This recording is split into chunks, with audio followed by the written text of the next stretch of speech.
check out this amazing vintage poster for Norway, highlighting a stave church. I've actually been to Norway, got to walk into one of those, but this is the backdrop, or one of the many backdrops I'll have here as I do a thank you story reading excerpt for Ashley. The story is, as you can imagine, set in Norway, and here we go. I'm actually going to start at the very beginning for once in these videos. Once upon a time, there were 5 women who were in a field reaping corn.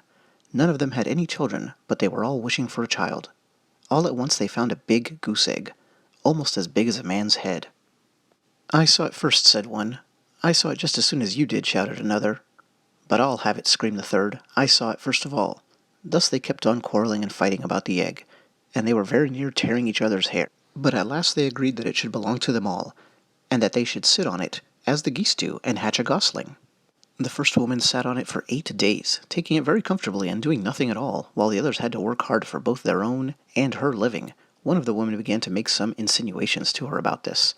"Well, I suppose you didn't come out of the egg either before you could chirp," said the woman who was on the egg.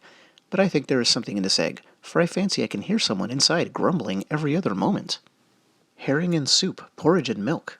You can come and sit for 8 days now, and then we will sit and work in turn, all of us."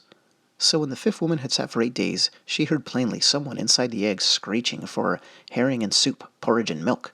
And so she made a hole in it, but instead of a gosling, out came a baby, but it was awfully ugly, and had a big head and a tiny little body. The first thing it screamed out for, as soon as it put its head outside the egg, was herring and soup, porridge and milk, and so they called it the greedy youngster. Ugly as he was, they were fond of him at first, but before long he became so greedy that he ate up all the meat they had. When they boiled a dish of soup or a pot of porridge which they thought would be sufficient for all 6, he finished it all by himself, so they would not have him any longer. "I have not had a decent meal since this changeling ripped out of the eggshell," said one of them, and when the youngster heard that they were all of the same opinion, he said he was quite willing to go his way. If they did not want him, he was sure he did not want them, and with that he left the place.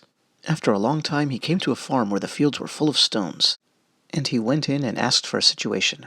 They wanted a laborer on the farm, and the farmer put him to pick up stones from the field. Yes, the youngster went to work and picked up the stones, some of which were so big that they would make many cartloads, but whether they were big or small, he put them all into his pocket. It did not take him long to finish that job, so he wanted to know what he should do next. "You will have to get all the stones out of the field," said the farmer. "I suppose you can't be ready before you have commenced." But the youngster emptied his pockets and threw all the stones in a heap.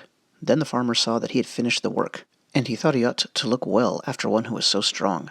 He must come in and get something to eat, he said. The youngster thought so too, and he alone ate what was prepared both for master and servants, and still he was only half satisfied. "He's the right sort of man for a laborer, but he is a terrible eater, to be sure," thought the farmer. "A man like him would eat a poor farmer out of house and home before anybody knew a word about it," he said. He had no more work for him. It was best for him to go to the king's palace. And that is all for now. Well, Ashley, you not only helped me with this book, but as you know, you helped me more than anyone else with my last book, which was my first book, so I can never thank you enough. Norway's such a beautiful place. I actually stayed in a fishing village just like this one here. Actually, I think it might be the same one. I just pulled this picture off the internet. I'm going to have to figure that out. So got some really fun flashbacks making this video as well. Thanks again.